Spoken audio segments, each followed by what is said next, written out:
एक दिन एक राजा का दरबार लगा हुआ था। सर्दियों के दिन थे, इसलिए राजा का दरबार खुले में लगा हुआ था। राजा की सारी प्रजा सुबह की धूप में बैठी हुई थी। राजा के सिंहासन के सामने एक शाही मेज रखी हुई थी और उस पर कुछ कीमती चीज़ें भी रखी हुई थी। उस समय राजा के दरबार में एक व्यक्ति आया और उसने राजा से कहा कि मेरे पास दो वस्तुएं हैं और मैं हर राज्य के राजा के पास जाता हूँ और अपनी दोनों वस्तुओं को उनके सामने रखता हूँ, पर कोई भी उन्हें परख नहीं पाता है। इसी कारण मैं विजेता बनकर घूम रहा हूँ। आज तक मुझे हराने वाला कोई मिला ही नहीं है। इसी वजह से मैं अब आपके राज्य में आया हूँ। राजा ने उसे थोड़ा और अपने करीब बुलाया और उनसे पूछा कि वो कौन सी दो वस्तुएं हैं।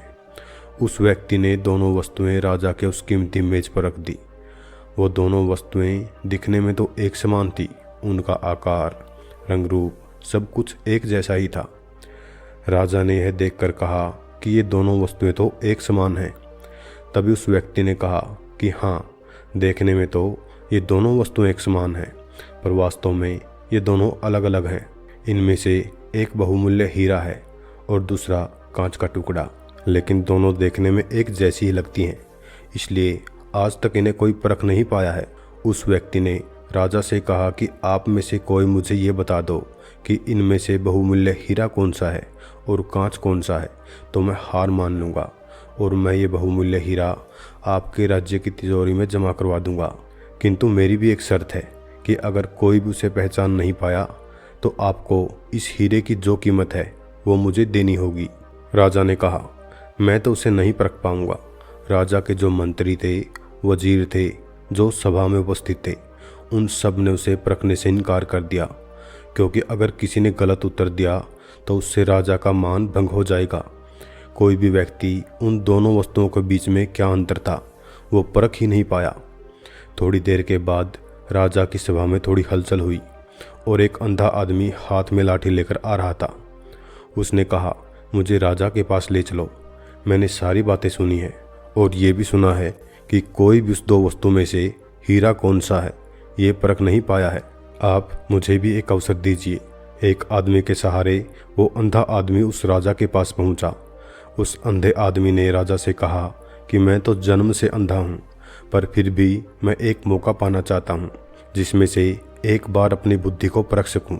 हो सकता है मैं सफल भी हो जाऊं, और यदि मैं सफल ना हुआ तो आप तो पहले से ही हारे हुए हैं, इसलिए इसमें नुकसान ही क्या है। राजा को लगा कि मुझे इसे एक अवसर दे देना चाहिए और उन्होंने उस व्यक्ति से कहा कि अच्छा ठीक है, मैं तुम्हें एक अवसर दे देता हूँ। उस अंधे आदमी के पास दोनों हीरे रख दिए गए और उनसे पूछा गया कि इनमें से हीरा कौन सा है और कांच कौन सा है।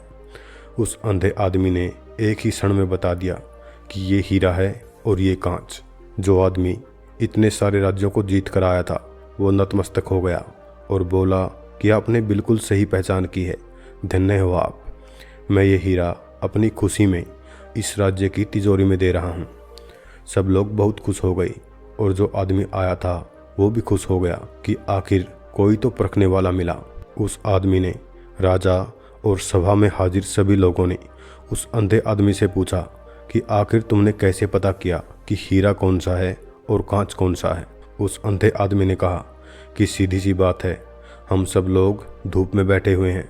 मैंने दोनों को छुआ, जो ठंडा था वो हीरा था और जो गर्म हो गया वो कांच था, क्योंकि हीरा अंदर से मजबूत था, जो कठिन परिस्थिति आने पर भी ऐसा ही रहा, और कांच थोड़ी सी विपदा आने पर भी गर्म हो गया। दोस्तों, यह कहानी हमारे ज़िंदगी से जुड़ी हुई है। हमारी ज़िंदगी में भी दुख, तकलीफ और परेशानियां आती रहती हैं, लेकिन उन सारी तकलीफ़ों और परेशानियों में भी जो इंसान ठंडा रहता है, जो इंसान खुश रहता है, वो इंसान हीरे के समान होता है। लेकिन जो इंसान दुखों के आ जाने पर घबरा जाता है, बहुत ज़्यादा दुखी हो जाता है और टूट जाता है, या कहें कि गर्म हो जाता है, वो इंसान कांच के समान होता है। इसलिए अपने आप को हीरे की तरह अंदर से मजबूत बनाइए।